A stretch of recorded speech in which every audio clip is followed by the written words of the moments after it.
एक बार की बात है, एक हरे भरे जंगल में रहता था एक लोमड़ जो चालाक तो था ही पर साथ ही था बहुत ज्यादा आलसी।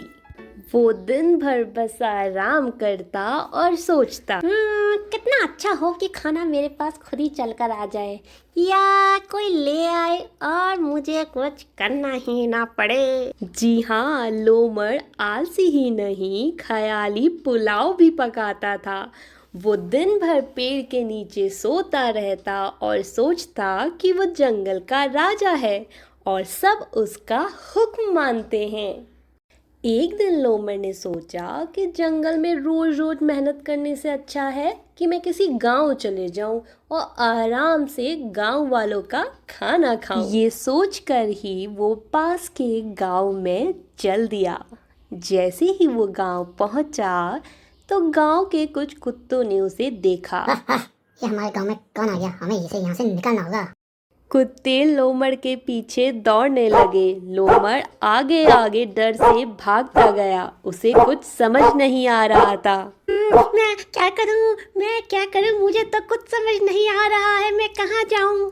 उनसे बचने के लिए वो एक धोबी के घर में घुस गया, पर जैसे ही वो छुपने लगा तो वो एक नीले रंग के डाई से भरे हुए पानी के टब में गिर गया। कुत्ते जो उसके पीछे थे उन्हें लोमड़ कहीं नहीं मिला। लगता है डर के मारे भाग गया। चलो चलते हैं। इतना बोलकर वो वहां से चले गए और लोमड़ बाहर आया। बेचारा लोमड़ फिर दुखी मन से जंगल वापस चला गया, पर उसे ये नहीं पता था कि अब वो नीले रंग का हो गया है। जंगल के जानवर भी उसे पहचान नहीं पा रहे थे। रास्ते में उसे हाथी मिले। ओह माय गॉड, ये क्या चीज है? चलो यहाँ से, जल्दी चलो। ये सब मुझे देखकर डर क्यों रहे हैं? चलो जो भी है, मैं तो पानी पीता हूँ।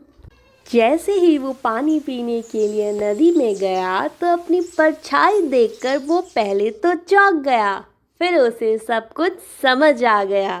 तभी लोमड़ को एक आइडिया आया। नदी से वापस आने में उसे एक बंदर दिखा। बंदर पहले तो डर गया। ये क्या चीज़ है भाई? अपनी जान बचानी है तो भाग ले यहाँ से। लोमड़ ने बंदर से कहा, अरे भाई, डरो मत। मुझे तो भगवान ने भेजा है तुम सबकी मदद करने के लिए। बंदर ने उसकी बात सुनी और सभी जानवर को जाकर ये बात बताई। दूसरे दिन सभी लोमड़ को देखने आ गए। बिना कुछ कहे, बिना कुछ समझे सब इकट्ठा हो गए। लोमड़ बोला, अरे दोस्तों, तुम सब मुझसे डरो मत। यकीन मानो, तुम मुझे नहीं जानते, लेकिन मुझे तो बस भगवान ने भेजा है और बोला है कि जंगल को एक काबिल राजा की जरूरत है, तो मुझे तुम्हारा राजा बनाकर भेजा है। भगवान ने ये भी कहा है कि मैं अच्छे से राज करूं ताकि तुम सब सुरक्षित जिंदगी जियो।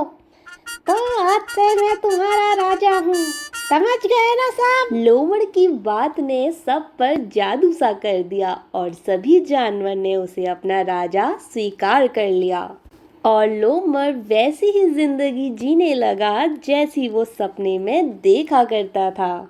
सभी जानवर उसके लिए अब काम करने लगे। कोई खाना लाता, कोई पानी लाता, कोई उसके सामने डांस करके उसका मन बहलाता और उसने बाकी लोमड़ियों को वहां से भगा दिया। उसे डर था कहीं वो उसे पहचान ना लें। ऐसा कई दिन तक चलता रहा और लोमड़ और ज्यादा आलसी और लालची बनता गया। एक चांदनी रात को लोमड़ सभी जानवरों के साथ था। अचानक बाकी सारी लोमड़ियां हुआ हुआ की आवाज करने लगी।